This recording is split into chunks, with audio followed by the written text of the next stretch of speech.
Baik, selamat datang, selamat bergabung dalam mata kuliah Akuntansi Keuangan Lanjutan 2. Hari ini kita akan membahas, harusnya kita hari ini adalah masuk pertemuan ke-9, tapi saya akan bahas PowerPoint atau PDF yang saya share pada pertemuan ke-10, karena harusnya itu masuk di pertemuan ke-10. Harusnya masuk di pertemuan ke-9. Maaf. Nah, untuk pembahasan kita hari ini berkaitan dengan pembentukan dan operasi ya di dalam akuntansi keuangan lanjutan kedua. Pertama, kita akan lihat pengertian daripada gabungan pembentukan, persekutuan, dan operasi tersebut. Ya, kita akan lihat dulu.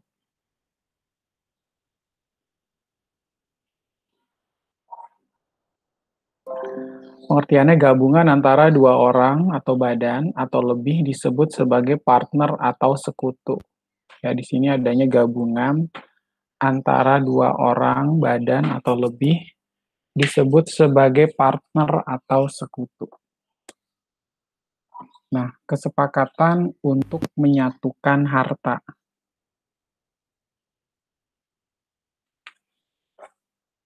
Ya, di situ definisi yang kedua adalah kesepakatan kita untuk menyatukan harta. Kenapa, Pak? Sepakat menyatukan harta. Kan ceritanya mau membuat sebuah persekutuan atau pembentukan. Tentunya harus ada contractual agreement atau kesepakatan bahwa kita sama-sama ingin menyatukan harta. Yang satu punya harta berupa tanah, di atasnya berdiri sebuah bangunan. Yang satu menyetorkan uang tunai sebesar 250 juta. Yang satu menyetorkan dalam bentuk lembaran saham. Yang satu menyetorkan dalam bentuk franchise atau merek dagang yang dia miliki. Nah, mereka sepakat ya untuk menyatukan harta dan akhirnya mendirikan sebuah usaha atau perusahaan. Ya, seperti itu. Kemudian yang ketiga ya, karakter yang ketiga itu menjalankan operasi secara bersama-sama. Jadi nanti akan dijalankan operasinya secara bersama dengan kesepakatan di awal tadi ya adanya contractual agreement di mana masing-masing pihak akan menyerahkan aset ya, aset yang mereka miliki. Pak, tapi ada yang nggak menyetorkan aset. Dia menyetorkan atau dia memberikan sumbangsi pemikiran. Ya, atau dengan kemampuannya dia, profesionalitas yang dia miliki, dia menyumbangkan kemampuan aja tanpa menyetorkan harta. Nah, bisa itu dinilai juga dalam bentuk nominal tertentu ya, bisa demikian. Kemudian, karakter yang berikutnya adalah bertujuan mendapatkan laba. Tentunya ketika dibentuk persekutuan, pembentukan dan operasi ini memiliki tujuan untuk memperoleh laba.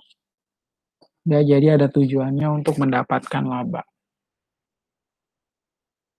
Nah, selanjutnya kita lihat ya pengertian yang kedua. Di sini teman-teman bisa lihat ada ilustrasi ya, gambarnya ABC, ada sekutu ABC.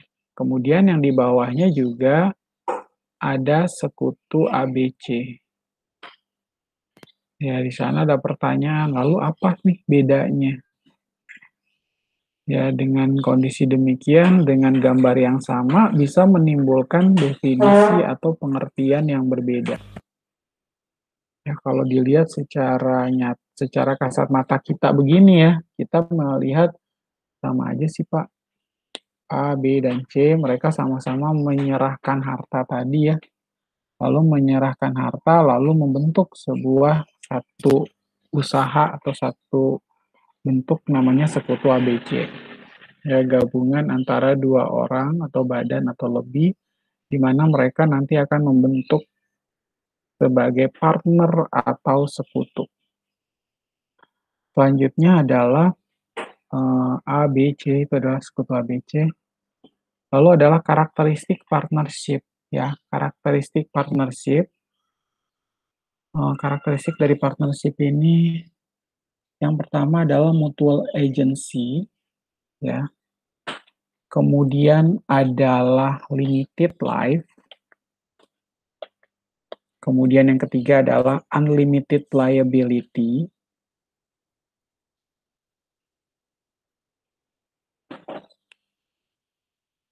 kemudian yang keempat adalah ownership of an interest, dan yang kelima adalah taking profit.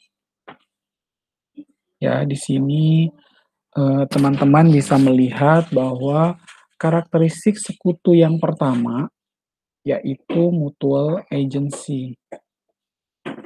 Ya, untuk mutual agency ini, ya ini sebenarnya kita pernah mempelajari pada saat membahas tentang firma.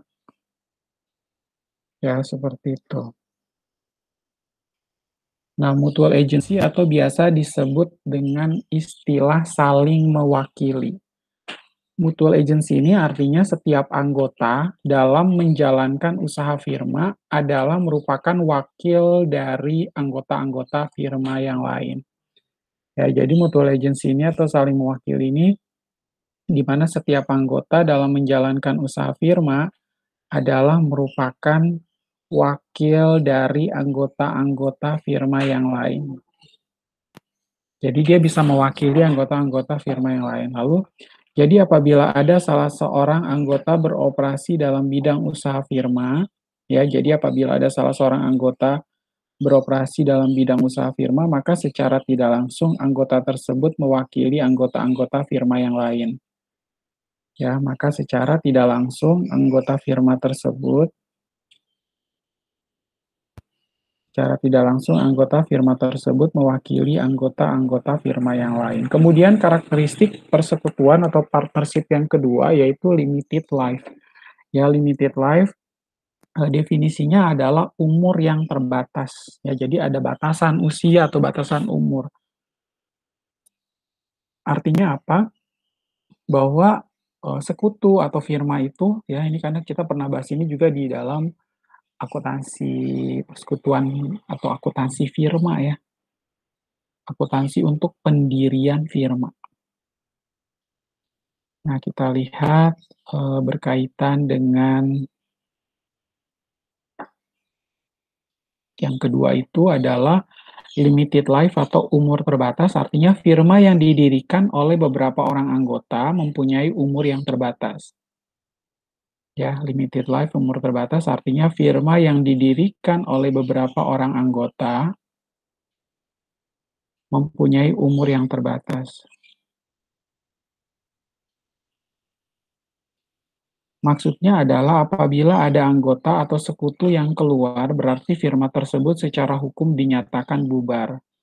Kok bisa gitu, Pak? Iya dong, kalau misalnya mereka pertama ada contractual agreement, ada 4 orang, tiba-tiba yang satu keluar. Padahal di dalam akta pendirian usahanya itu menyangkut atau melibatkan 4 pihak. Sekarang cuma tinggal 3 pihak karena satu sekutu atau satu anggota ini mengundurkan diri. Berarti dengan kondisi satu sekutu keluar langsung dibubarkan, ya. Jadi maksudnya adalah apabila ada anggota atau sekutu yang keluar, berarti firma tersebut secara hukum dinyatakan bubar. Demikian pula apabila ada anggota baru yang masuk. Ya, jadi walaupun ada yang keluar atau ada yang masuk, sekutu atau anggota yang baru atau ada anggota lama mengundurkan diri, berarti harus dianggap bahwa usaha tersebut dinyatakan bubar. Ya, seperti itu. Ya, demikian pula tadi kan saya sudah bilang ya, apabila ada anggota baru yang masuk, jadi kesimpulannya firma dinyatakan masih beroperasi atau belum bubar apabila tidak ada perubahan dalam komposisi keanggotaannya atau tidak terjadi pergantian dalam anggotanya dan anggota firma harus tetap sama seperti saat pendirian. Ya, seperti itu. Ya, bila teman-teman lihat di sini, kondisi demikian berarti kalau misalnya tidak ada perubahan komposisi keanggotaan atau tidak terjadinya pergantian dalam anggotanya, dan anggota firma harus tetap sama seperti saat pendirian. Kemudian karakteristik partnership yang ketiga, yakni unlimited liability ya. Unlimited liability ini didefinisikan sebagai tanggung jawab terhadap kewajiban firma tidak terbatas. Ya, tanggung jawab terhadap firma terhadap kewajiban firma tidak terbatas. Artinya tanggung jawab atas utang atau kewajiban firma, artinya tanggung jawab atas utang atau kewajiban firma tidak terbatas pada kekayaan yang ditanamkan dalam firma saja. Ya, atau kewajiban firma tidak terbatas pada kekayaan yang ditanamkan dalam firma saja, tetapi juga sampai harta milik pribadi anggota firma. Ya, tetapi juga sampai harta milik pribadi anggota firma. Jadi, tanggung jawabnya ini kan berarti terhadap kewajiban firma tersebut tidak terbatas, mau dia laba kek atau dia untung, sebenarnya harus menjadi kewajiban atau tanggung jawab secara bersama, ya enggak? Jadi maka dibilang artinya tanggung jawab atas utang atau kewajiban firma tidak terbatas pada kekayaan yang ditanamkan dalam firma saja, melainkan juga sampai harta milik pribadi anggota firma atau sekutu. Jadi apabila dalam keadaan tertentu, ya, persekutuan atau firma ini mempunyai kewajiban atau utang pada kreditan, dan sekutu atau firma tersebut tidak mampu untuk membayarnya karena jumlah kekayaan tidak mencukupi, maka kreditur tersebut berhak menagih kepada anggota-anggota firma sampai harta milik pribadinya. Jadi melekat sampai kepada apa? Sampai kepada harta pribadi yang harus dikeluarkan atau harus dibayarkan. Seperti itu. Kemudian yang keempat adalah ownership of an interest in a partnership. Ya, di sini adalah ownership of an interest in a partnership, artinya bahwa, ya itu yang keempat, karakteristik yang keempat, bahwa kekayaan masing-masing sekutu yang telah ditanamkan dalam firma merupakan kekayaan bersama dan tidak bisa dipisah-pisahkan secara jelas. Ya, artinya bahwa kekayaan masing-masing sekutu yang telah ditanamkan dalam firma merupakan kekayaan bersama. Ya, kekayaan masing-masing sekutu yang telah ditanamkan dalam firma merupakan kekayaan bersama dan tidak bisa dipisah-pisahkan secara jelas. Masing-masing sekutu atau anggota adalah sebagai pemilik bersama atas kekayaan firma. Ya, masing-masing sekutu atau anggota adalah sebagai pemilik bersama atas kekayaan firma. Tanpa seizin anggota yang lain, seorang anggota tidak boleh menggunakan kekayaan firma atau sekutu. Jadi harus ada persetujuan dari anggota-anggota lain untuk menggunakan. Nah, hak anggota terhadap kekayaan firma atau sekutu akan tampak dalam saldo modal akhir masing-masing anggota firma atau sekutu yang terdiri dan unsur-unsur sebagai berikut. Yang pertama adalah penanaman modal awal, ya kan? Kemudian yang kedua adalah penanaman modal tambahan. Penanaman modal awal, ya jadi ownership of an interest in partnership-nya itu melekat satu ya pada unsur-unsur yang terdiri sebagai berikut.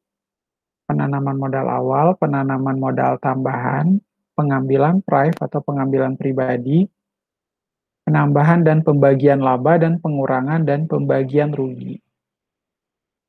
Ya. Lalu yang kelima itu adalah taking profit. Sebenarnya taking profit ini lebih ke arah participating in partnership profit.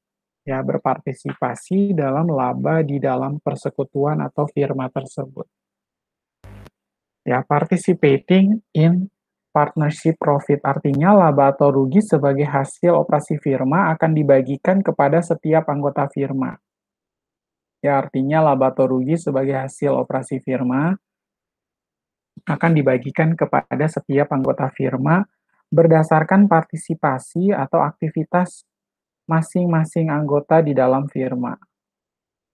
Ya, berdasarkan partisipasi atau aktivitas masing-masing anggota di dalam firma. Apabila ada salah seorang anggota yang aktif menjalankan usaha firma, maka anggota tersebut berhak atas bagian laba yang lebih besar daripada anggota yang lain.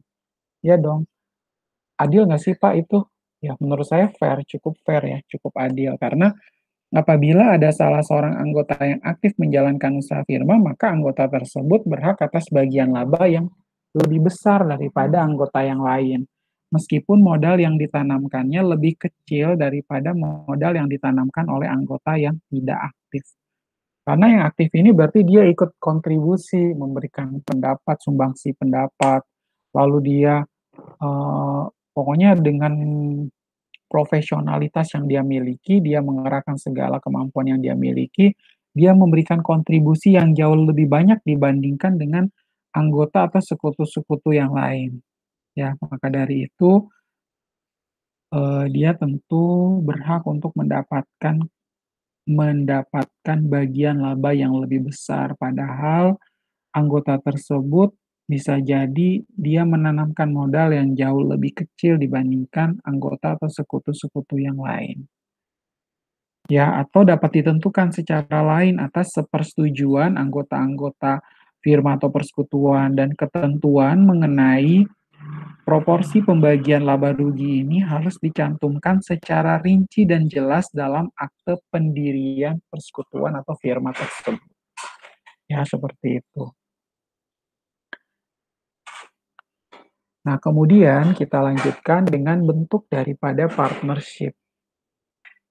Ya, bentuk-bentuk daripada partnership bila kita lihat terdiri dari satu, yaitu adalah trading partnership. Kemudian yang kedua adalah non-trading partnership.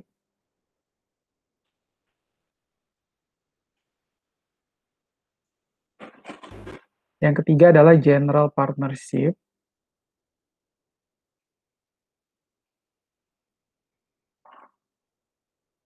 Lalu ada non-trading partnership terbagi atas dua ya. Yang satu adalah general partnership. Lalu yang kedua itu adalah limited partnership. Yaitu adalah bentuk daripada partnership. Ya, biasanya kalau kita searching berkaitan dengan partnership ini dia terbagi atas 3 ya. Tentunya pembagian tersebut berdasarkan literatur ya, berdasarkan literatur-literatur yang memang sudah dibuatkan atau berdasarkan buku-buku ya, buku-buku yang ada. Nah, ada kalanya dari sanalah akan dibuat atau ditentukan berkaitan bentuk daripada partnership tersebut.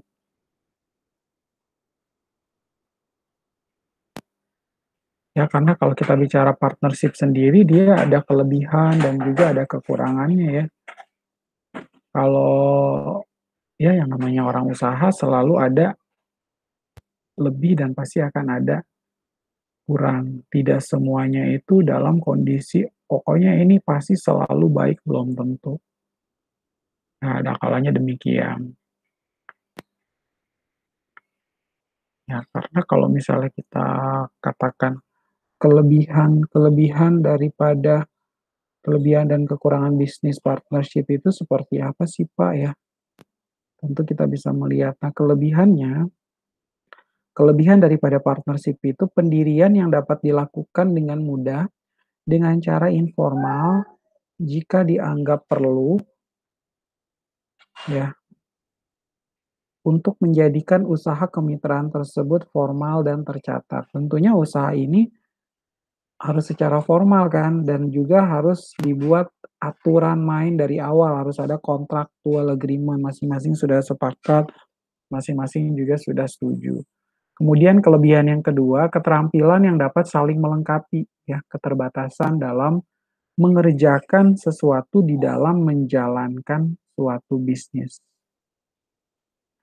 Ya, lalu yang berikutnya adalah kelebihan yang ketiga, itu pembagian laba dapat dilakukan dengan lebih mudah berdasarkan kesepakatan bersama yang ditentukan di awal kerjasama. Dan pembagian laba belum tentu sama dengan perbandingan modal karena beban kerja dan tanggung jawab dalam menjalankan bisnis bisa jadi berbeda.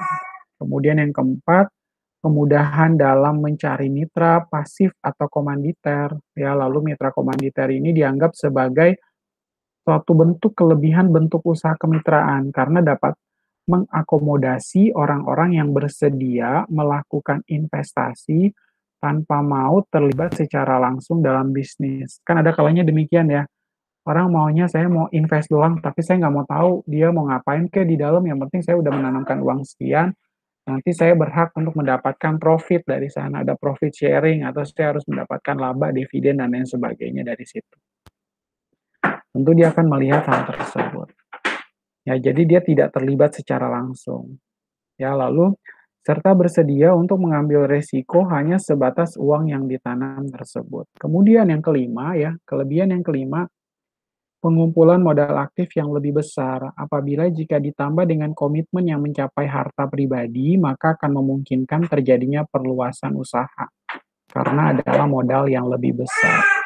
Yang keenam adalah adanya keluasan dalam beradaptasi dengan dunia bisnis dan kecepatan dalam mengambil keputusan. Ya, di situ adanya keluasan dalam beradaptasi dengan dunia bisnis dan kecepatan dalam mengambil keputusan. Nah, itu tadi adalah 6 kelebihan daripada partnership, ya. Nah, untuk kekurangannya, ya, kekurangan daripada partnership yang pertama, kewajiban tidak terbatas yang mengharuskan pemilik mempertanggungjawabkan kewajibannya hingga ke harta pribadi. Itu ya yang lemah ya. Karena kita harus ngecek sampai ke kalau misalnya ada kerugian, mau nggak mau harta pribadi kita harus kita siapkan untuk ya mau nggak mau harus dijual, harus dibayarkan berkaitan dengan hal tersebut. Ya. Kemudian yang kedua, akumulasi modal yang masih kurang optimal. Ya, akumulasi modal yang masih kurang optimal meskipun bentuk usaha kemitraan masih lebih baik dalam mencari modal yang lebih besar dibandingkan mitra perorangan. Ya, namun bentuk usaha ini masih dianggap kurang efektif ya. Namun bentuk usaha ini masih dianggap kurang efektif jika dibandingkan dengan usaha perseorangan. Kemudian yang ketiga adalah kesulitan untuk keluar dari kemitraan. Ya, kesulitan untuk keluar dari kemitraan karena dalam sebuah kemitraan apabila ingin menarik diri biasanya saham yang ingin melepaskan diri harus dijual ke mitra yang lain. Padahal seringkali mitra yang lain tidak berniat atau tidak memiliki dana yang cukup untuk membeli saham mitra yang ingin keluar. Sehingga seringkali kemitraan harus dibubarkan yang membuat permasalahan itu menjadi lebih rumit ya. Kemitraannya pakai acara mau dibubarkan dan akhirnya ya masing-masing sekutu udah punya opini masing-masing ya itu tentu akan menyulitkan kemitraan atau persekutuan yang tadi sudah dibuat. Ya, kemudian nantinya sehingga seringkali kemitraan harus dibubarkan yang membuat memang permasalahan menjadi lebih rumit apabila seringkali nama menjadi trademark yang diingat oleh para pelanggan atau konsumen. Lalu yang keempat, kurang berkesinambungan dapat terjadi apabila ahli waris dari pihak yang meninggal tidak mau berpartner dengan mitra sang pewaris, yaitu juga jadi masalah. Karena si pewaris itu yang harus melakukan atau dia berpartner dengan si ya kalau misalnya dia apalagi masih muda, udah gitu dia sebagai pewaris, oh enggak gue ikutan masuk di dalam sebagai salah satu sekutu. Lalu yang kelima itu lebih berpotensi terjadi konflik. Mungkin Pak jadi konflik banget ya. Karena kalau misalnya ya tadi ya kalau misalnya kita punya 4 sekutu. Nah 4 sekutu ini ya punya keinginan masing-masing di mana mereka juga memilih punya pendapat yang menyatakan bahwa pendapat saya jauh lebih benar dibandingkan pendapat kamu. Makanya kamu ya kamu nggak tahu apa-apa lah, cuma saya aja yang tahu. Nah itu yang sering terjadi ya kalau orang udah membuat persekutuan selalu selalu aja ada sesuatu hal yang aneh, sesuatu hal pasti sesuatu hal yang menjadi salah, ya seperti itu. Nah, kita lanjutkan ya dengan jenis-jenis partnership ya. Sebelum masuk ke cara kerjanya, satu hal yang harus diketahui terlebih dahulu adalah jenis partnership. Pasalnya, ketika ingin menjalani partnership bisnis dengan orang lain, kita perlu mengetahui jenis kerjasama seperti jenis kerjasama seperti apa yang ingin dijalankan. Nah, ini berdasarkan disarikan dari The Balance Small Business berikut merupakan jenis-jenis partnership beserta penjelasan. Yang pertama adalah general partnership. Ya, general partnership ini adalah jenis kerjasama yang dijalankan secara merata. Ya, general partnership ini adalah jenis kerjasama yang dijalankan secara merata. Nah, partner di sini sama-sama aktif dalam operasional sehari-hari, serta bertanggung jawab penuh atas utang dan permasalahan apapun yang mengikat secara hukum ya. Jadi ini kita bahas general partnership yang berada di non-trading partnership. Ya, general partnership adalah jenis kerjasama yang dijalankan secara merata. Dan partner di sini adalah sama-sama aktif dalam operasional sehari-hari, serta bertanggung jawab penuh atas utang dan permasalahan apapun yang mengikat secara hukum. Lalu kedua ada ya dari non-trading partnership yaitu limited partnership. LP atau limited partnership ini merupakan gabungan antara dua orang atau lebih yang menjalankan operasional bisnis sehari-hari. Akan tetapi dalam limited partnership ini terdapat satu partner atau lebih yang tidak melakukan hal serupa. Mereka biasa disebut dengan silent partner. Ya, jadi dia tuh nggak aktif, cuma nyetorin modal doang, tapi tidak aktif. Ya, seperti itu. Sebenarnya setelah itu ya, untuk bagi hasilnya ya, limited partnership ini tentu semuanya mendapatkan porsinya masing-masing. Beda ceritanya kalau kita bicara tentang tanggung jawab.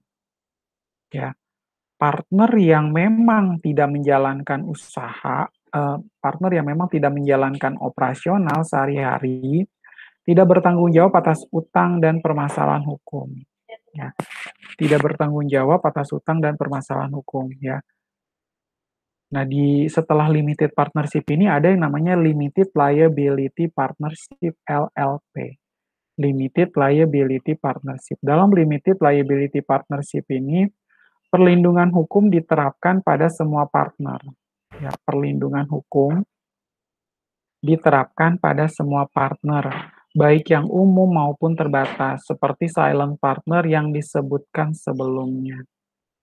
Pihak yang menjalankan jenis partnership yang satu ini, ya, pihak yang menjalankan jenis partnership yang satu ini biasanya adalah partner yang bekerja dalam satu bidang.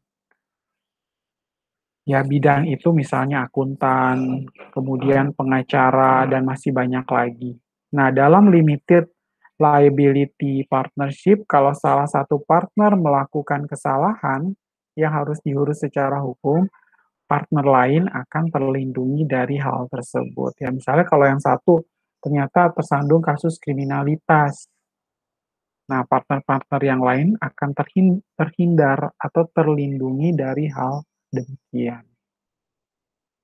Ya, seperti itu. Nah, kita lihat ya, seperti apa sih isi perjanjian partnership. Nah, isi daripada perjanjian partnership, teman-teman bisa lihat. Pertama adalah nominal investasi. Berapakah nominal investasi yang disetorkan oleh masing-masing sekutu? Ya, berapa sih nominalnya? Tadi kan saya bilang, contohnya kalau mau membentuk persekutuan ada 1, 2, 3, 4, ada 4 sekutu masing-masing menyetorkan modal dalam bentuk yang berbeda. Ada yang menyetorkan dalam bentuk kas keras atau uang tunai, ada yang menyetorkan dalam bentuk lembaran saham, ada yang menyetorkan dalam bentuk tanah berdiri di atasnya adalah bangunan, lalu ada yang menyetorkan merek dagang atau hak paten atau franchise. Lalu ada juga yang menyetorkan dengan kemampuan dia atau analisa berpikir. Nah, itu pun bisa diuangkan dalam bentuk nominal tertentu ya. nominal investasi tertentu. Lalu yang kedua adalah hak dan kewajiban daripada sekutu. Ya, di sini masing-masing sudah memiliki ada hak dan kewajiban yang harus dipenuhi oleh masing-masing sekutu, hak dan kewajiban sekutu. Kemudian yang ketiga adalah buku catatan dan laporan keuangan. Ya, buku catatan dan laporan keuangan itu tentunya untuk mencatat apa? Mencatat keseluruhan daripada aset yang sudah disetorkan masing-masing sekutu. Lalu kalau memang ada kewajiban utang yang harus dibayarkan pun akan tercatat di sana ya, dalam bentuk financial statement. Kemudian isi perjanjian partnership juga ada pembagian keuntungan ya. Berapakah pembagian keuntungannya atau profit sharing-nya berapa nih, Pak? Lalu ada pembebanan dan imbal jasa tertentu ya. Kalau misalnya ada pengeluaran atau biaya, bahkan ada kerugian kan berarti itu harus ditanggung secara bersama, ya enggak? Ditanggung secara bersama dan bahkan melekat sampai kemana? Sampai kepada harta pribadi yang harus dikeluarkan, mau tidak mau ya. Kalau memang perusahaan persekutuan mengalami kerugian, akhirnya diambil semua ya, aset-aset daripada persekutuan tersebut sampai kepada aset-aset yang dimiliki oleh aset-aset pribadi yang dimiliki oleh masing-masing sekutu yang harus dibayar. Ya, seperti itu. Jadi yang terakhir itu belum ya. Penyelesaian apabila ada perselisihan. Nah, ini dia nih. Kadang kalau di dalam persekutuan ada kalanya ya karena sama-sama kenal ya. Jadi sometimes ada orang yang masih hard feeling atau baper lah ibaratnya kayak gitu ya. Begitu ada perselisihan, mereka nggak terima dan akhirnya mau mengundurkan diri jadi sekutu. Ya itu kelemahan sebenarnya juga ya. Sebagai sebuah kelemahan, kalau ya saya sebenarnya udah nggak enak nih situasinya, suasana kerjanya udah nggak kondusif karena adanya perselisihan tersebut. Nah itu pun harus diselesaikan seperti itu. Nah kemudian kita lihat bagaimanakah akuntansi pembentukan partnership. Ya, seperti apa sih akuntansi pembentukan partnership tersebut? Masalah akuntansi partnership, ya, yang pertama adalah pengukuran aset yang disertakan atau penentuan hak sekutu. Ya, pengukuran aset yang disertakan atau penentuan hak sekutu. Kita ukur ya, kalau misalnya tadi ada yang menyetorkan uang 200 juta, atau dia ada yang menyetorkan bangunan beserta dengan tanah, itu harga pasarnya berapa sih? Ya kan kita perlu tahu kan, harga perolehan berapa, harga pasarnya berapa, karena nanti aset tersebut akan disertakan. Lalu yang kedua ada pembagian laba. Ya, pembagian laba atau rugi partnership. Ya, pembagian laba atau rugi partnership. Pembagian laba atau rugi partnership ini tentu pun harus dihitungkan. Jangan kita pikir mau labanya aja tapi ruginya tidak mau ya. Jadi harus sama-sama nih, namanya aja udah bentuk sekutu. Kalau udah sepakat sepakat pasti dapat laba ya sepakat juga, siap-siap juga untuk mengalami kerugian. Ya, seperti itu. Kemudian adanya penyajian laporan keuangan. Ya. Adanya penyajian laporan keuangan setelah kita udah dapatkan berapa aset yang masing-masing disetorkan. Lalu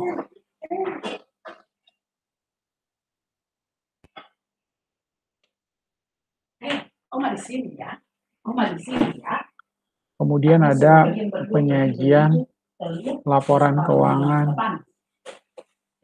Lalu hak sekutu diikhtiarkan. Hak sekutu diikhtiarkan pada rekening modal sekutu yang terdiri dari satu ada investasi awal, nanti dihitung bersama-sama ya. Oh ternyata ini ada investasi awalnya sekian. Oh ternyata ini adalah investasi tambahan dan price-nya berapa. Ya, kan tiba-tiba di tahun berjalan ada setoran lagi ya. Bisa jadi dari salah satu sekutu ada yang menyetorkan uang kembali.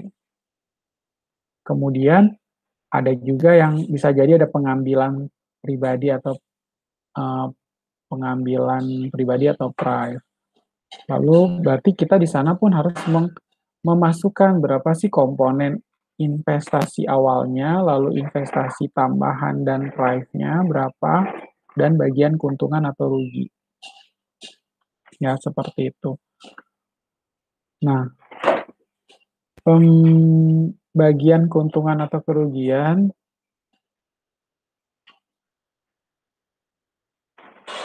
pembagian keuntungan atau kerugian apabila tidak ditentukan dalam perjanjian keuntungan atau kerugian dibagi secara merata. Ya, kalau misalnya apabila tidak ditentukan dalam perjanjian keuntungan dan kerugian dibagi secara merata. Makanya bagusnya sih kalau membuat contractual agreement itu harus sama-sama di depan itu diomongin maunya bagaimana. Jadi jangan sampai di depannya kita tidak sepakat atau kita segala sesuatu harus diatur. Jadi suatu waktu ke depannya ketika menemukan hal-hal tertentu, kita pun sudah siap. Apa sih yang harus kita lakukan seperti itu? Ya, apa yang harus dilakukan? Begitu kondisinya. Oh, ini berkaitan dengan bagian keuntungan ya. Untuk kondisi bagian keuntungan atau kerugian sudah dari awal itu sudah ditetapkan nilainya atau sudah ditetapkan kondisinya kalau terjadi kerugian masing-masing punya kewajiban untuk melunasi atau membayarkan ya seperti itu.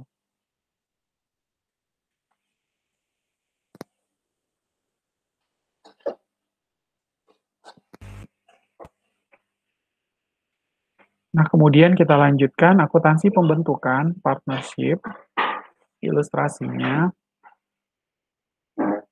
yang berkaitan dengan ilustrasi A, B, dan C. Sepakat membentuk partnership dengan investasi masing-masing adalah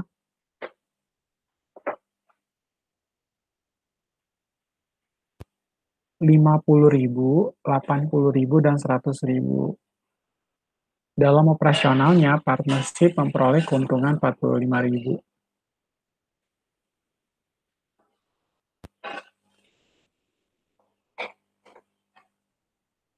Ya.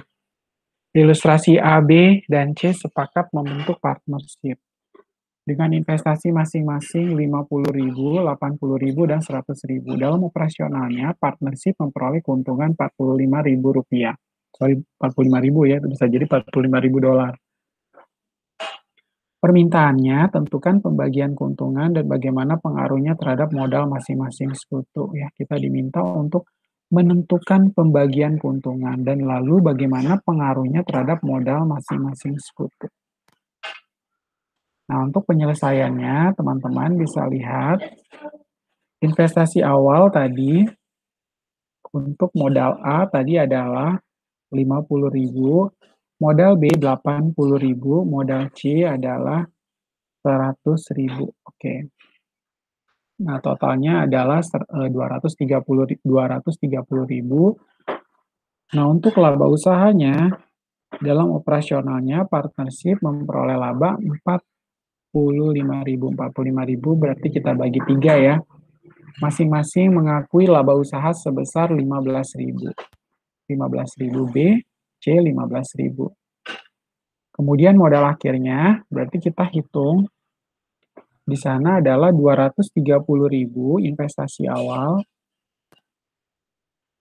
230.000 dikurangi dengan 45.000 ya.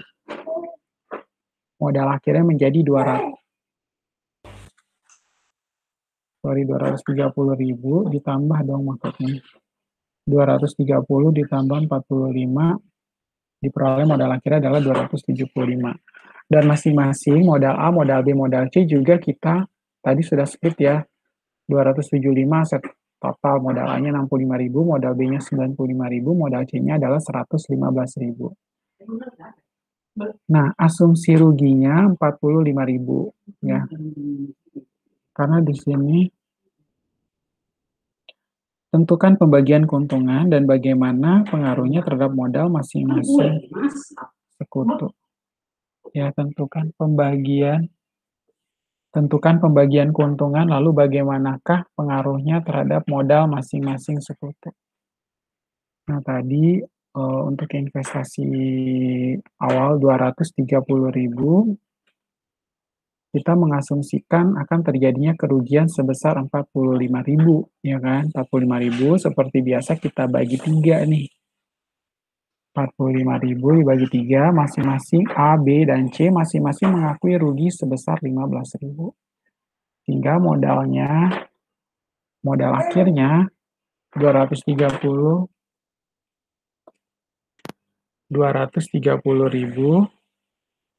kita kurangi dengan 45 sama dengan 185.000.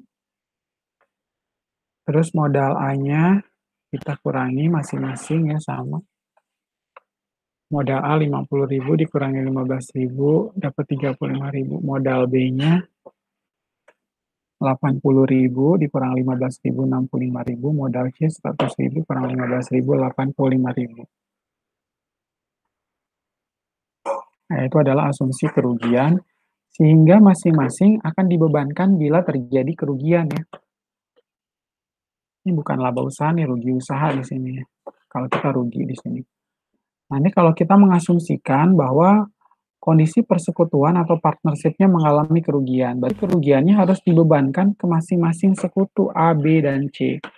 Si sekutu A harus mendapatkan pembebanan 15.000, B 15.000, C 15.000. Ya, seperti itu. Nah, ini kemudian kita lanjutkan dengan akuntansi pembentukan partnership yang keempat. Ya, di sini teman-teman bisa lihat ya. Ada sekutu-sekutu. Kalau di sini akuntansi pembentukan partnership ada A, B, dan C membentuk sebuah sekutu ABC. Nah, sekarang dari sini terlihat sedikit berbeda ya. Di sini ada usaha A, di sini ada usaha C, tapi di sini adalah B sendiri ini dia. Dia membawa nama orang pribadi. Ya, jadi dia sendiri yang nggak punya usaha, yang lain sih punya usaha. Ada usaha A sama usaha C, si B-nya sendiri nggak ada, tapi dia juga mau join ke sekutu ABC. Nah, jadi beda ya gambar yang di sebelah kiri dengan yang di sebelah kanan. Beda persepsi. Kemudian yang berikut adalah usaha A, usaha B, usaha C. Nah, ini jadi sekutu ABC. Usaha A, usaha B, dan usaha C menjadi sekutu ABC. Nah, akuntansi pembentukan partnership untuk kasus 1 tidak banyak mengalami kesulitan. Untuk kasus 2 dan 3 timbul beberapa persoalan terkait pembukuan. Ya.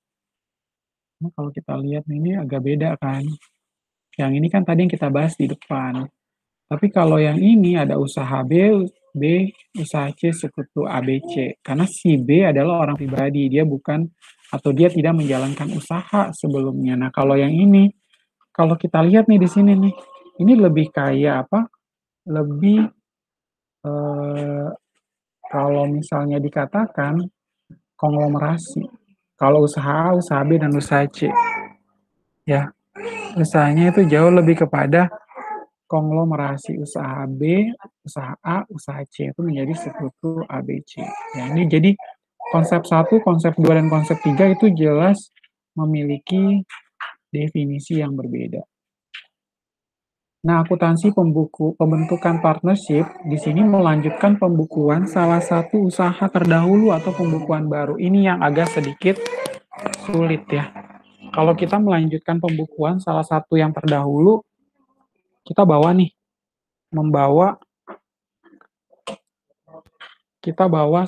laporan keuangan yang lama. Baru kita gabung menjadi satu laporan keuangannya si sekutu.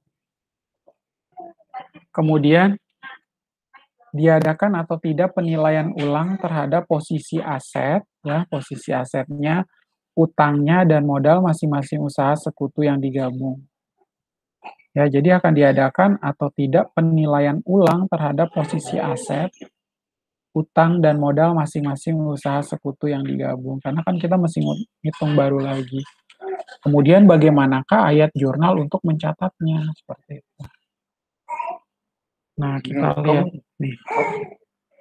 Kita lihat contoh berikutnya. Ya, di sini adalah akuntansi pembentukan partnership. Ya, untuk akuntansi pembentukan partnership di sini teman-teman bisa melihat contoh berikutnya. Ya. Nah, kesepakatan saat pembentukan. Ya, kesepakatan pada saat pembentukan adalah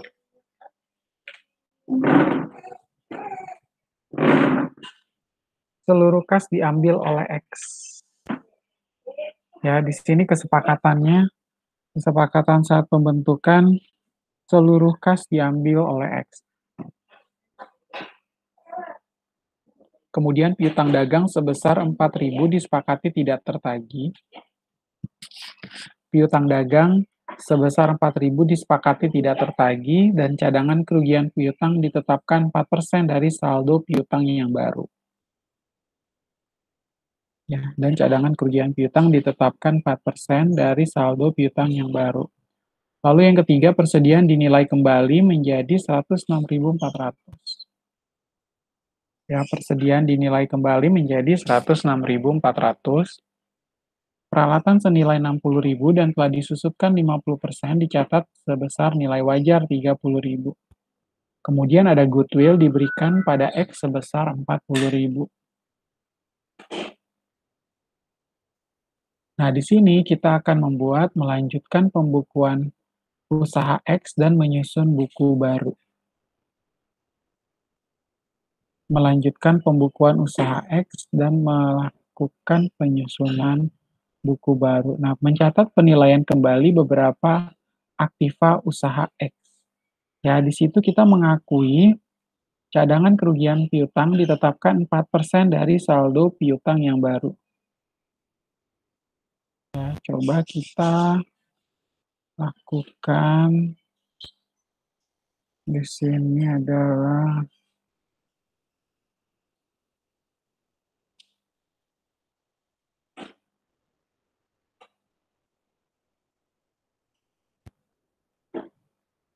ya, di sini ada piutang dagang sebesar 4.000 disepakati tidak tertagih.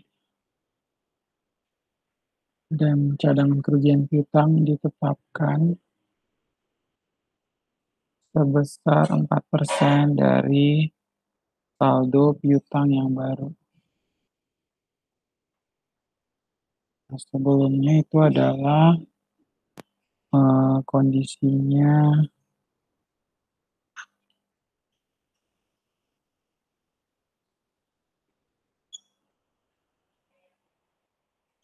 ya karena kan piutang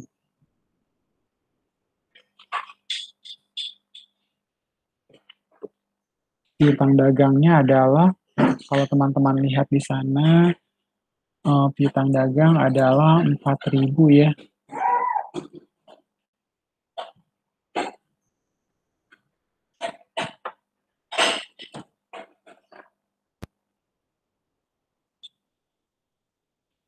Kemudian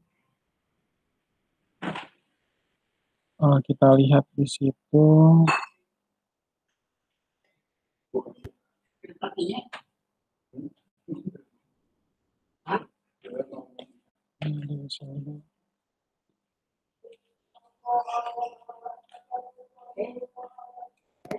ya di situ cadangan kerugian piutang 1.760. Kemudian untuk persediaan barang dagangan, ya untuk persediaan barang dagangannya adalah persediaan barang dagangan adalah 20.800. 20.800. 100 surga. 100. Nah, di situ piutang dagang sebesar 4.000 Ya, disepakati tidak tertagih, makanya piutang dagangnya ditaruh di kredit ya. Lalu untuk peralatannya adalah dan telah disusupkan 50% dicatat sebesar nilai wajar 30.000.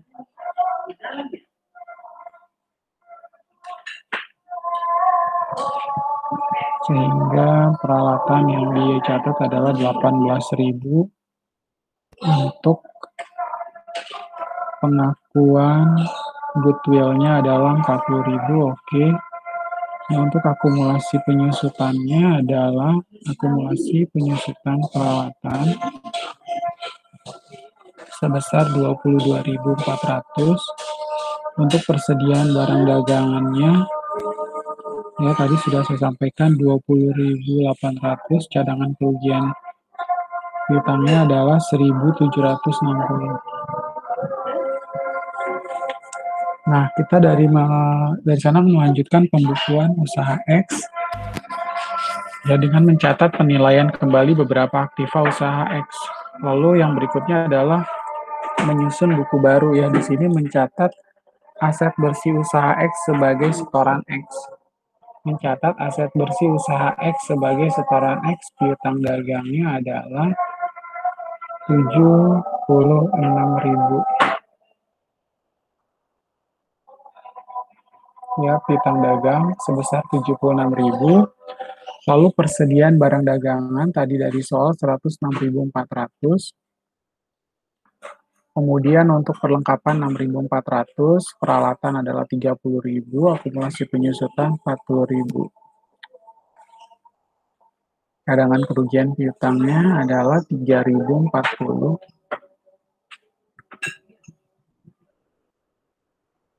Ya. Ini 4.000 dikurang 960. Lalu untuk utang dagangnya adalah 96.000. Modal X-nya adalah banget loh, kan lagi kosong. 159.760. Nah, untuk mencatat setoran kas Y, kas di debit 100.000, pada modal Y di kredit 100.000. Lalu mencatat setoran kas Y, kas di debit 100.000, modal Y 100.000. Untuk mencatat pengambilan kas oleh X, modal X 64.800, kasnya adalah 64.800. Nah, kemudian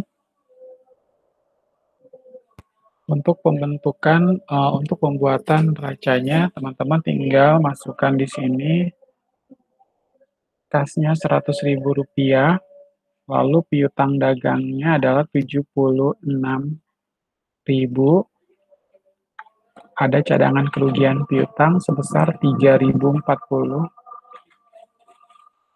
Ya, di sini piutang dagang 76, cadangan kerugian piutangnya adalah 3.040. Lalu persediaan barang dagangan 76.000 dikurangi 3.040, 72.960. Persediaan barang dagangannya adalah 106.400. 106.400 adalah persediaan barang dagangan. Perlengkapannya adalah 6.400. Perlengkapan adalah 6.400. Aset tidak lancar, peralatan 30.000, goodwill 40.000.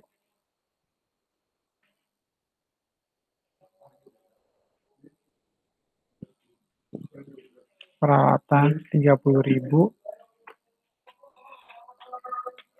Kemudian kita akan mengakui adanya goodwill-nya 40.000 berdasarkan di soal ya. Goodwill-nya 40.000, peralatannya yang 30.000. Oke. Total asetnya adalah sekian. Lalu untuk utang dagangnya adalah 96.000. Modal sekutu, modal X 159.760.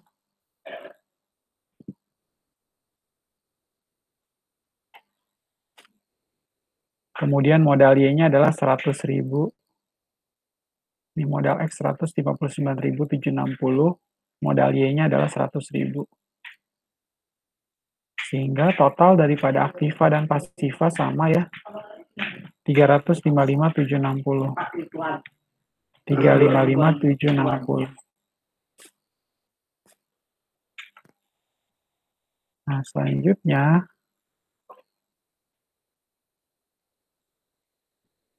di situ akan melanjutkan atau menyusun buku baru untuk partnership yang salah satu sekutunya usaha. Ya, demikian. Nah, saya akan membahas sedikit ya. Saya mengambilnya dari salah satu website ya. Teman-teman bisa melihat website yang ada di ini ya, berkaitan dengan persekutuan, pengoperasian, dan perubahan keanggotaan. Nah, di sini kita bisa menggunakan website yang ada di internet atau googling untuk menambah pengetahuan, pemahaman teman-teman sekalian berkaitan dengan materi atau topik kita hari ini. Ya, persekutuan, pendirian, pengoperasian, dan perubahan keanggotaan. Ya, di sini akuntan seringkali diminta bantuannya dalam hal pendirian dan operasi dari persekutuan untuk memastikan pengukuran dan penilaian yang benar atas transaksi dalam persekutuan.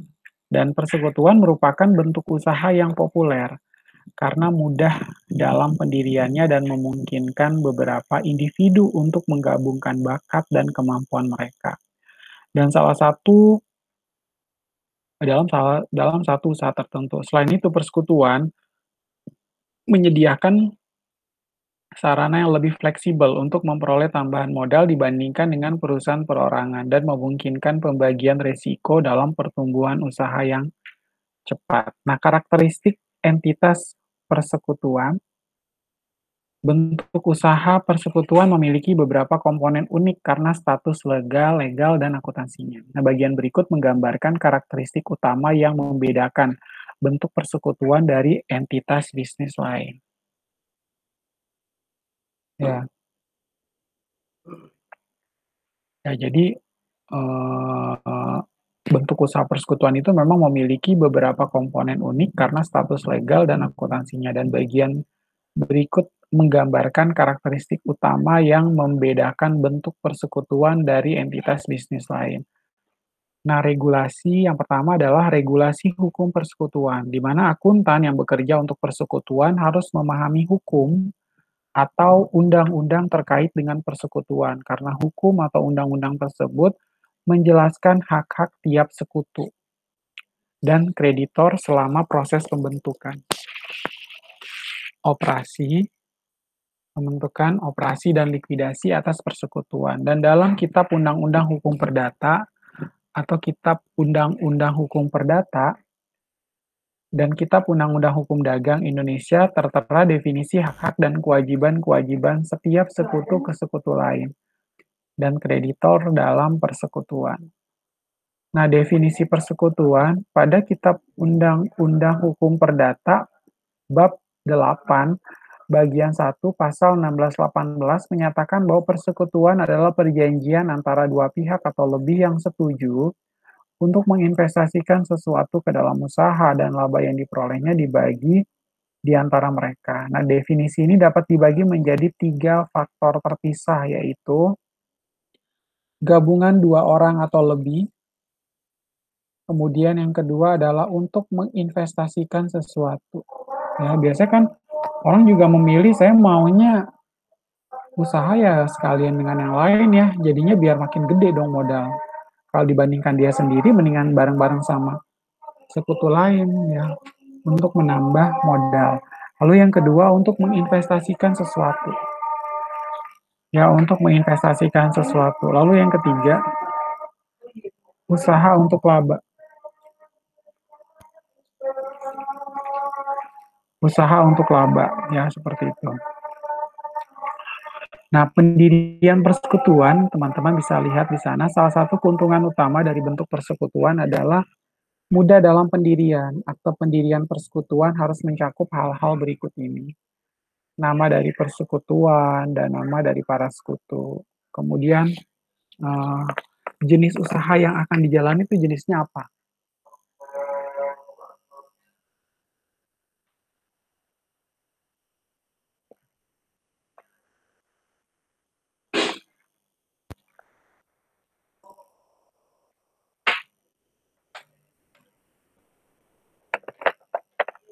Jenis usaha yang akan dijalani dan jangka waktu perjanjian persekutuan.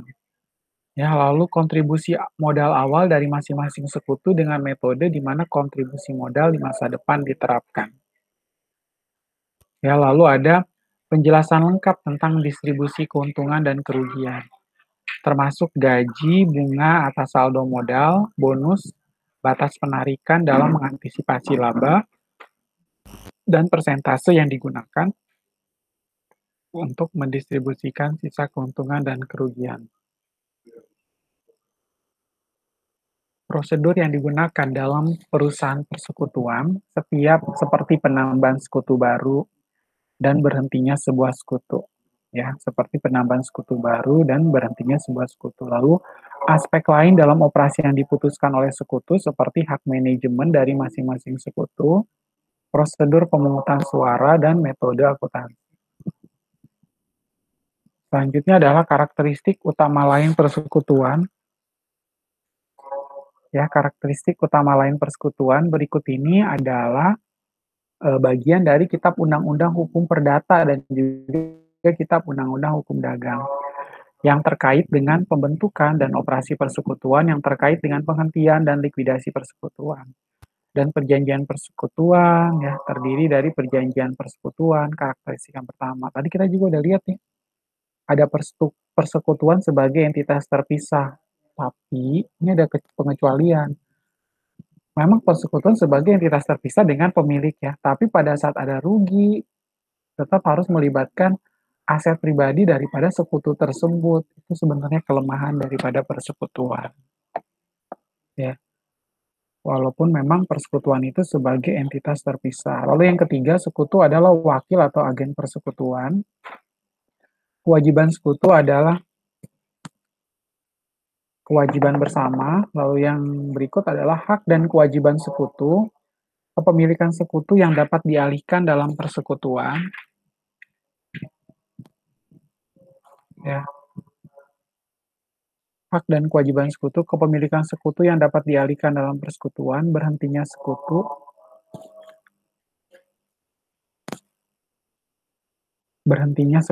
Maka dari itu, tadi juga sudah dijelaskan kalau ada salah satu sekutu berhenti, ya mau tidak mau harus dibubarkan sekutu tersebut. Persoalan nanti mau datang lagi sekutu yang baru, tetap harus dibubarkan sekutu yang lama. Nah, jenis-jenis persekutuan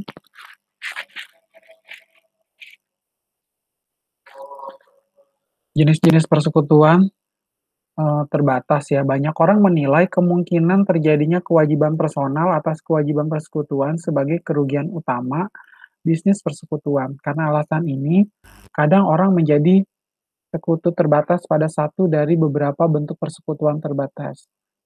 Ya, ada persekutuan terbatas. Tadi kita udah lihat definisi dari limited partnership atau LP adalah bentuk yang berbeda dari persekutuan dengan kewajiban terbatas atau limited liability partnership atau persekutuan terbatas dengan kewajiban terbatas.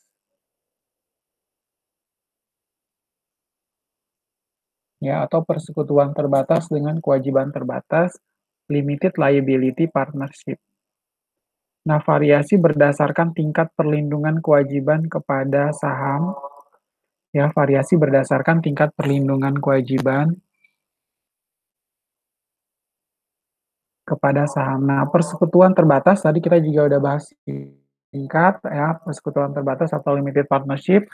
Dalam persekutuan terbatas terdapat paling sedikit satu sekutu, namun satu atau lebih sekutu terbatas. Sekutu umum bertanggung jawab secara personel dan atas kewajiban persekutuan dan memiliki tanggung jawab hanya sampai dengan kontribusi modal, tapi tidak memiliki wewenang manajemen.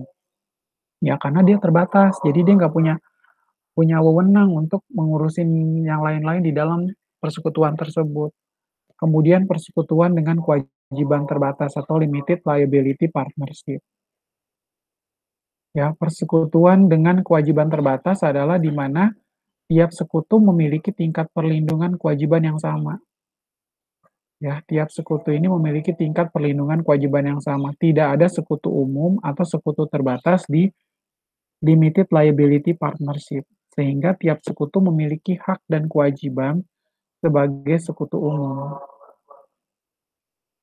Ya, sehingga tiap sekutu memiliki hak dan kewajiban sebagai sekutu umum.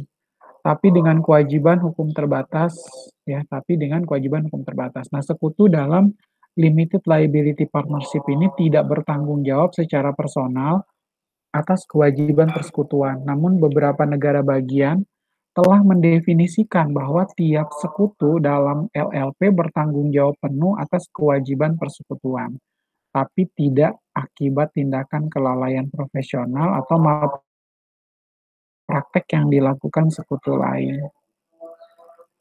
Nah, persekutuan terbatas dengan kewajiban terbatas atau limited liability partnership ini, di sebagian besar negara bagian, persekutuan terbatas dapat memilih persekutuan terbatas dengan kewajiban terbatas.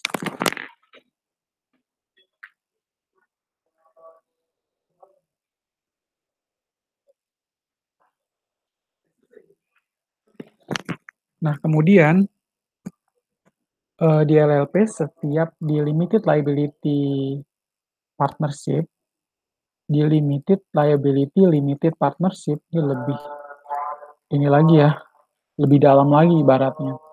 Setiap sekutu bertanggung jawab hanya atas kewajiban bisnis persekutuan dan tidak atas terjadinya malpraktek atau kesalahan yang dilakukan sekutu lain dalam berbisnis normal perusahaan.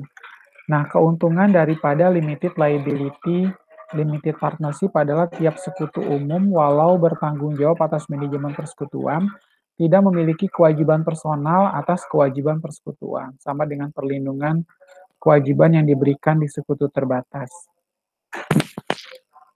Ya, identifikasi sebagai limited liability limited partnership atau persekutuan terbatas dengan kewajiban terbatas harus tercantum dalam nama atau identitas daripada entitas tersebut. Nah, kita lihat di sini ya, akuntansi untuk pendirian persekutuan. Pada saat pendirian persekutuan sangatlah penting untuk melakukan penilaian yang tepat terhadap aset-aset selain kas dan kewajiban yang disetorkan oleh masing-masing, ya, oleh masing-masing sekutu.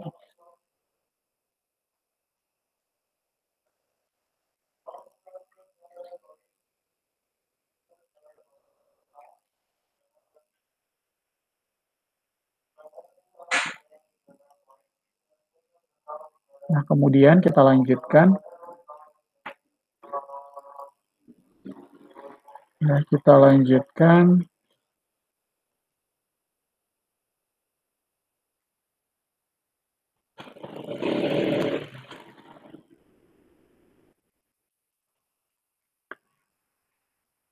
Setiap kontribusi dari sekutu akan menjadi kekayaan persekutuan dan dimiliki secara bersama. Dan persekutuan itu harus dapat memisahkan secara jelas antara kontribusi modal dan pinjaman yang diberikan oleh sekutu kepada persekutuan. Perjanjian pinjaman haruslah memiliki bukti tertulis, ya. Perjanjian pinjaman haruslah memiliki bukti tertulis atau dokumen lain yang secara legal dapat membuktikan bahwa terdapat pinjaman dari salah satu sekutu kepada persekutuan. Juga sangat penting memisahkan aset berwujud yang dimiliki oleh persekutuan dan aset tertentu yang dimiliki oleh individu sekutu, tapi digunakan oleh persekutuan.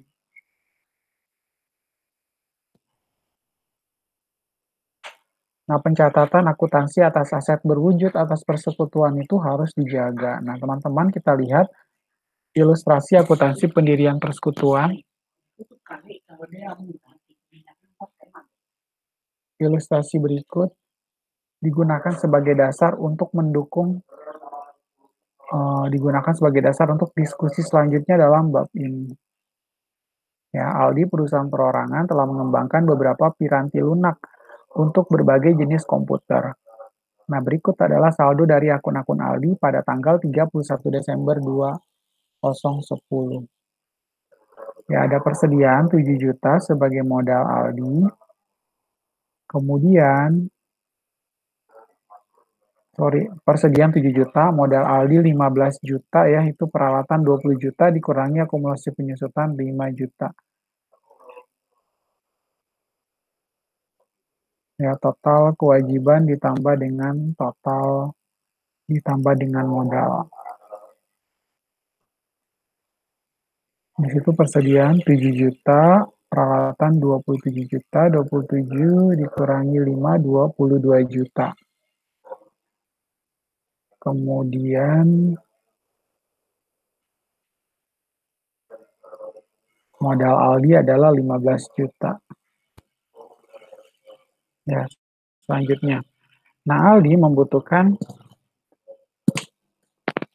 bantuan teknis dari pihak lain untuk meningkatkan penjualan dan menawarkan kepada Bayu. Pihak yang tertarik pada usahanya untuk bergabung. Aldi dan Bayu setuju untuk membentuk persekutuan. Ya, Aldi dan Bayu setuju untuk membentuk persekutuan. Usaha Aldi diaudit dan aset bersihnya dinilai ulang. Hasil audit dan penilaian menyatakan bahwa ada kewajiban senilai 1 juta rupiah yang tidak tercatat. Persediaan dinilai sebesar 9 juta dan peralatan memiliki nilai wajar 19 juta rupiah. Nah, itu kita bisa lihat ya, kan tadi kan Aldi membutuhkan bantuan teknis dan usaha Aldi diaudit dan aset bersihnya dinilai ulang. Hasil audit dan penilaian menyatakan bahwa ada kewajiban senilai 1 juta yang tidak tercatat.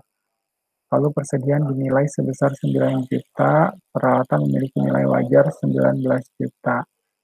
Aldi dan Bayu menyiapkan dan menandatangani perjanjian persekutuan yang mencakup semua kebijakan operasi yang signifikan.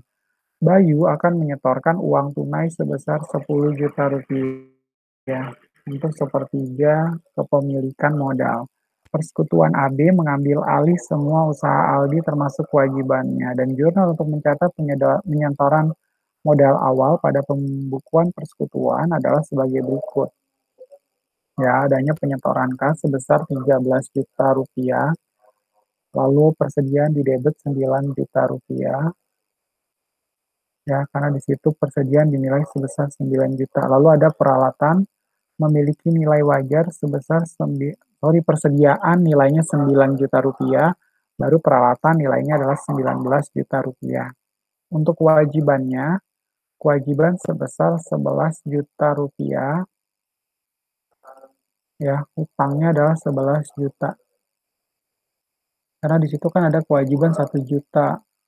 Kemudian Bayu akan menyetorkan juga uang tunai sebesar 10 juta. Di situ modal Bayu 10 juta dan modal Aldi tadi di sini ya. Modal Aldi tadi di sini adalah 15 juta di sini.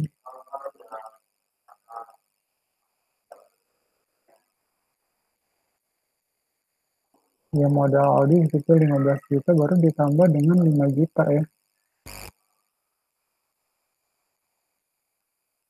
Nggak jelas nih mereka ini. Ini modal Aldinya tuh 20 juta, apa peralatannya yang 20 juta? Jangan-jangan ini modal Aldinya 20 juta di sini ya. Ini modal Aldinya yang harusnya 20 juta, di sini baru peralatannya adalah 15 juta, dikurangi akumulasi penyusutan 5 juta ya. Harusnya gitu kan. 7, terus 15 juta. Iya benar, harusnya kan 15 juta ini kan. Berantakan. Ini peralatannya sebenarnya di sini 15 juta itu di sini. Modal Aldi itu 20 juta, 20 jutanya itu modal Aldi. Makanya 7 juta ditambah dengan 10 juta, 15 juta. Lalu untuk modal Aldinya sendiri 20 juta.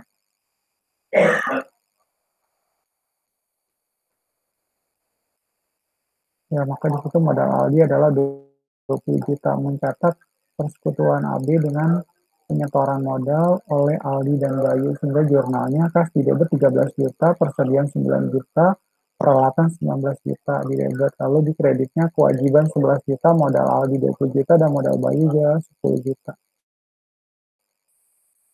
Nah, akuntansi untuk operasi persekutuan, sebuah persekutuan menyediakan jasa atau menjual produk untuk mencari keuntungan, dan transaksi tersebut dicatat dalam jurnal dan buku besarnya. Sebagian besar persekutuan menggunakan akuntansi akrual dan prinsip akuntansi yang berlaku umum dalam pembukuannya, karena prinsip akuntansi yang berlaku umum menghasilkan pengukuran laba yang lebih baik dibandingkan metode akuntansi alternatif, seperti basis kas ataupun bisnis kas yang dimodifikasi. Ya, seperti basis kas ataupun bisnis kas yang dimodifikasi. Laporan keuangan persekutuan disusun untuk kepentingan sekutu dan terkadang kreditor. Ya, laporan keuangan persekutuan itu disusun untuk kepentingan sekutu dan terkadang kreditor. Akun sekutu, persekutuan bisa memiliki beberapa akun untuk masing-masing sekutu dalam pencatatan akuntansinya. Ya, persekutuan ini bisa memiliki beberapa akun untuk masing-masing sekutu dalam pencatatan akuntansinya. Akun sekutu tersebut adalah sebagai berikut. Yang pertama adalah akun modal. Investasi awal para sekutu, setoran modal selanjutnya, distribusi keuntungan atau kerugian, dan penarikan modal oleh sekutu dicatat dalam akun modal para sekutu. Setiap sekutu memiliki satu akun modal yang biasanya bersaldo kredit.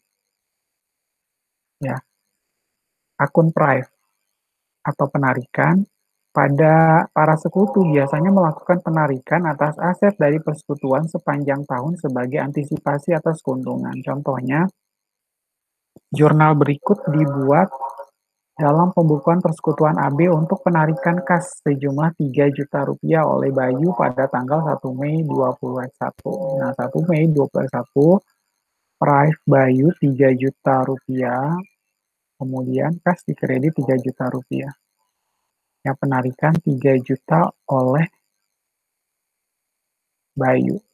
Nah, akun pinjaman, jurnal berikut untuk mencatat pinjaman dari Aldi kepada persekutuan senilai 4 juta dengan bunga 10% pada tanggal 1 juta pada tanggal 1 Juli 2021. Ya, kepada persekutuan senilai 4 juta dengan bunga 10% pada tanggal 1 Juli 2021. Maka kita akan melakukan penjurnalan kas di debit 4 juta rupiah. Kas di debit 4 juta rupiah, pinjaman dari Adit 4 juta. Ya, pinjaman di kredit sebesar 4 juta.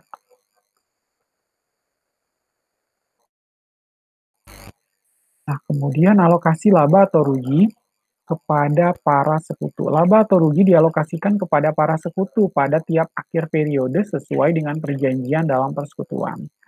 Jika terdapat dalam perjanjian bab 7 bagian 2 pasal 163 KUHP, menyatakan bahwa sekutu berhak memperoleh bagian laba atau rugi secara proporsional sesuai dengan jumlah yang dikontribusikan ke dalam persekutuan. Dan secara tidak langsung, semua persekutuan itu memiliki perjanjian alokasi laba atau rugi. Ya, secara tidak langsung, semua persekutuan itu memiliki perjanjian alokasi laba atau rugi. Perjanjian tersebut harus diikuti secara benar. Dan jika ada yang tidak jelas, maka akuntan harus memastikan bahwa semua sekutu setuju atas distribusi laba atau rugi. Banyak permasalahan dan perdebatan di kemudian hari yang dapat dihindari dengan menentukan secara hati-hati atas pembagian laba atau rugi di dalam perjanjian persekutuan. Dan terdapat beragam rencana distribusi laba atau rugi (profit distribution plan) di dunia usaha. Beberapa persekutuan memiliki rencana distribusi sederhana, sedangkan yang lain bersifat kompleks. Dan menjadi tanggung jawab akuntan untuk mendistribusikan laba atau rugi berdasarkan perjanjian persekutuan, terlepas seberapa sederhana atau kompleks perjanjian tersebut. Nah, distribusi laba hampir sama dengan dividen pada koperasi. Distribusi ini tidak seharusnya termasuk ke dalam laporan laba rugi, terlepas bagaimana cara laba tersebut didistribusikan. Nah, distribusi laba dicatat langsung kepada akun modal, bukan beban. Nah, kebanyakan persekutuan menggunakan satu atau lebih metode distribusi, yaitu rasio yang ditetapkan sebelumnya atau pre-selected ratio, bunga atas saldo modal, interest on capital balance, gaji kepada sekutu, dan yang keempat adalah bonus kepada sekutu. Nah, rasio yang ditetapkan sebelumnya biasanya adalah hasil negosiasi antara sesama sekutu. Dan rasio pembagian laba bisa berdasarkan persentase jumlah modal persekutuan, waktu dan tenaga yang dicurahkan kepada persekutuan atau berbagai faktor lainnya. Lalu distribusi laba persekutuan berdasarkan bunga atas saldo modal mengakui kontribusi dari investasi modal para sekutu kepada kemampuan menghasilkan laba bagi persekutuan. Bunga atas saldo modal ini bukanlah beban bagi persekutuan, tetapi merupakan distribusi laba. Jika satu atau lebih jasa dari sekutu yang penting bagi persekutuan, perjanjian distribusi laba bisa saja memberikan gaji atau bonus. Ya, jadi bisa dituangkan atau dibayarkan dalam bentuk salary atau bonus. Ya, seperti itu. Oke, untuk pertemuan kita hari ini ya, saya cukupkan dulu sampai di sini ya. Teman-teman tetap semangat, tetap perhatikan protokol kesehatan, gunakan masker, gunakan hand sanitizer. Sampai ketemu minggu depan. Dan bagi teman-teman yang menjalankan ibadah puasa, semoga lancar puasanya. Terima kasih. God bless you and Buddha bless you.